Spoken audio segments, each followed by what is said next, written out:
Welcome to the Learning Pines YouTube. We hope this video helps. You start by gathering parts and making the first electrical connections. Begin by mounting the servo to the door latch so movement translates to locking. Next, wire the servo to 5V and ground.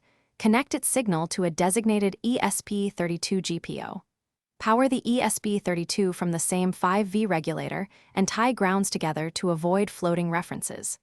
Once done, plug in USB to program the ESP32. Make sure the board package and Bluetooth serial library are installed before continuing to code and pair steps. Now you flash a Bluetooth LeServer sketch that exposes a lock characteristic and simple commands.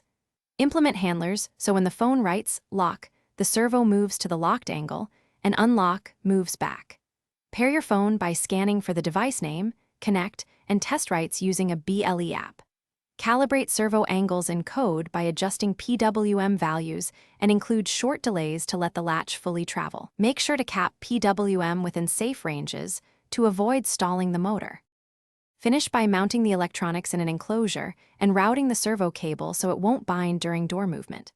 Add a local push button that toggles lock state and an LED that shows connection status. This gives you a physical fallback if Bluetooth is flaky.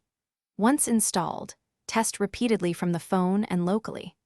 If the lock is unresponsive, first verify 5V power and common ground, then confirm the BLE connection and view serial debug output. Finally, check that the configured PWM pin matches your wiring.